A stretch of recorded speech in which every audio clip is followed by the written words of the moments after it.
Hello my dear foodies, welcome to smart Yamuna. ఈరోజు వీడియోలో అప్పటికప్పుడు వేసుకునే ఒక దోశ వెరైటీని చూపించబోతున్నానండి. ఇది చాలా హెల్దీ బ్రేక్ఫాస్ట్ రెసిపీ. దీనికోసం మనం ముందుగా పిండిని రుబ్బాల్సిన అవసరం లేదు, అలాగే పిండిని పొలియబెట్టిన అవసరం లేకుండా ఈజీగా అప్పటికప్పుడు ప్రిపేర్ చేసుకోవచ్చు. అలాగే ఈ దోశలకి గ్రీన్ చట్నీ కాంబినేషన్ చాలా బాగుంటుందండి. ఆ గ్రీన్ చట్నీ రెసిపీని కూడా ఈ వీడియోలో చూపించేస్తాను, చూసేయండి. ముందుగా ఇలా ఒక బౌల్ తీసుకొని అందులోకి 1 కప్పు గోధుమ పిండిని యాడ్ చేసుకోవాలి. అదే కప్పుతో 1 కప్పు శనగపిండిని కూడా యాడ్ చేసుకోండి. అలాగే అదే కప్పుతో 1 కప్పు బియ్యం పిండిని కూడా యాడ్ చేసుకోవాలి. నార్మల్గా బయట దొరికే బియ్యం పిండిని యూస్ చేసుకోవచ్చు. ఇప్పుడు ఇందులోకి రుచికి సరిపడా సాల్ట్ని కూడా యాడ్ చేసుకోండి. యాడ్ చేసుకొని ఇవన్నీ కూడా కలిసేటట్లుగా బాగా మిక్స్ చేసుకోవాలి. ఇవన్నీ బాగా కలిసిన తర్వాత ఇప్పుడు ఇందులోకి కొంచెం వాటర్ని వేసుకుంటూ నార్మల్ దోశ బ్యాటర్ లాగా ప్రిపేర్ చేసుకోవాలి. ముందు దీన్ని కొంచెం గట్టిగా ప్రిపేర్ చేసుకోండి. అలా గట్టిగా ప్రిపేర్ చేసుకుంటే ఉండలేమీ లేకుండా చక్కగా వస్తుంది. చూడండి, ఈ విధంగా ప్రిపేర్ చేసుకున్న తర్వాత ఇప్పుడు నార్మల్ దోశ బ్యాటరీ కన్సిస్టెన్సీ లాగా మనం వాటర్ని వేసుకొని పలుచగా కలుపుకోవాలి. గరిటె జారుడుగా కలుపుకోండి. ఈ వీడియోలో చూపిస్తున్న విధంగా ఉంటే సరిపోతుంది. ఇప్పుడు మనం ఈ పిండితో దోశలు వేసేసుకుందాం. స్టవ్ ఆన్ చేసి దోశ ప్యాన్ పెట్టుకొని వేడి చేసుకోవాలి. ప్యాన్ వేడైన తర్వాత ఈ విధంగా ఒక గరిటెడు పిండిని వేసుకొని నెమ్మదిగా స్ప్రెడ్ చేసుకోవాలి. ఈ విధంగా నెమ్మదిగా స్ప్రెడ్ చేసుకున్న తర్వాత దోశని 2 నిమిషాల పాటు అలానే వదిలేయాలి. 2 నిమిషాల తర్వాత మనకి పైన పచ్చిదనం అంతా పోతుంది. అప్పుడు 1 స్పూన్ ఆయిల్ని ఈ విధంగా స్ప్రెడ్ చేసుకోవాలి. స్ప్రెడ్ చేసుకున్న తర్వాత దోశని కాల్చుకోవాలి. ఈ దోశను కేవలం మీడియం ఫ్లేమ్లోనే కాల్చుకోవాలి. హై ఫ్లేమ్లో కాలిస్తే దోశ మాడిపోతుంది.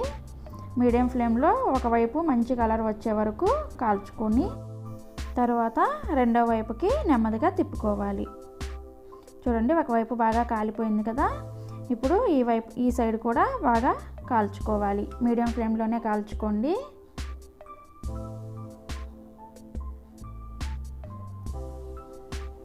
ఈ విధంగా మరొక వైపు కూడా కాలిన తర్వాత సర్వింగ్ ప్లేట్లో తీసుకొని సర్వ్ చేసుకోండి.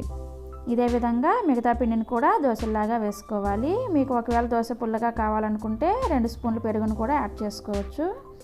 ఇప్పుడు చట్నీ కోసం మిక్సీ జార్లోకి 3/4 కప్పు పచ్చి కొబ్బరిని యాడ్ చేసుకోవాలి.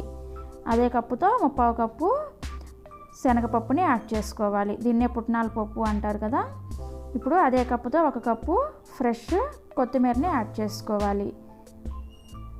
యాడ్ చేసుకొని ఇప్పుడు కారానికి తగ్గట్టుగా పచ్చిమిర్చిని యాడ్ చేసుకోండి. 2 లేదా 3 యాడ్ చేసుకోండి. ఇవి బాగా స్పైసీగా ఉన్నాయండి, అందుకే నేను 2 యాడ్ చేశాను. ఇప్పుడు ఇందులోకి 2 వెల్లుల్లి రెబ్బల్ని యాడ్ చేసుకోవాలి. అలాగే కొంచెం చింతపండుని కూడా యాడ్ చేసుకొని రుచికి సరిపడా ఉప్పును కూడా యాడ్ చేసుకోండి. యాడ్ చేసుకొని ఇందులో ఇప్పుడు కొంచెం వాటర్ని వేసుకొని మూత పెట్టేసి ఫైన్గా పేస్ట్ లాగా గ్రైండ్ చేసుకోవాలి. బాగా మెత్తగా గ్రైండ్ చేసుకోండి. చూడండి, ఈ విధంగా గ్రైండ్ చేసుకోవాలి. ఈ విధంగా గ్రైండ్ చేసుకున్న చట్నీని ఒక బౌల్లోకి తీసుకోండి. ఇప్పుడు దీనికోసం మనం పోపు పెట్టుకుందాం.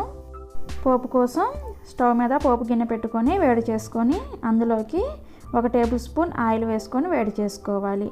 ఆయిల్ వేడైన తర్వాత ఇందులోకి 1 స్పూన్ పోపు దినుసుల్ని యాడ్ చేసుకోండి. మినపప్పు, శనగపప్పు, ఆవాలు, జీలకర్ర అన్నీ కలిపి 1 టేబుల్ స్పూన్ యాడ్ చేసుకోవాలి. ఈ ఫ్రై అయిన తర్వాత ఇందులోకి 1 ఎండుమిర్చిని తుంచి యాడ్ చేసుకోవాలి. ఎండుమిర్చి కూడా కొంచెం ఫ్రై అయిన తర్వాత కొద్దిగా కరివేపాకు రెబ్బలను కూడా యాడ్ చేసుకోండి. యాడ్ చేసుకొని ఫ్రై చేసుకోవాలి. పోపు ఈ విధంగా ఫ్రై అయిన తర్వాత ఇప్పుడు చట్నీని ఒక బౌల్లోకి తీసుకొని చట్నీ పైన ఈ పోపును వేసుకోవాలి. అలాగే ఈ చట్నీ కోసం మనం వేటిని కూడా ఫ్రై చేయకూడదండి, అన్నీ పచ్చివే వేసుకోవాలి. రోడ్ సైడ్ బండ్లలో ఇదే విధంగా చేస్తారు. ఈ చట్నీ చాలా టేస్టీగా ఉంటుంది.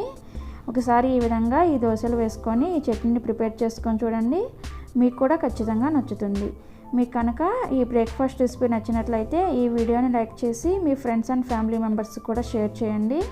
అలాగే ఇప్పటి వరకు మీరు నా ఛానల్ సబ్స్క్రైబ్ చేసుకోకపోతే కింద కనిపిస్తున్న ఎరుపు రంగు సబ్స్క్రైబ్ బటన్ మీద క్లిక్ చేసి పక్కనే వచ్చిన గంట సింబల్ను కూడా ప్రెస్ చేస్తే మీకు నేను ఏ రెసిపీ అప్లోడ్ చేసినా సరే నోటిఫికేషన్ వస్తుంది, ముందుగా మీరే చూసేయచ్చు.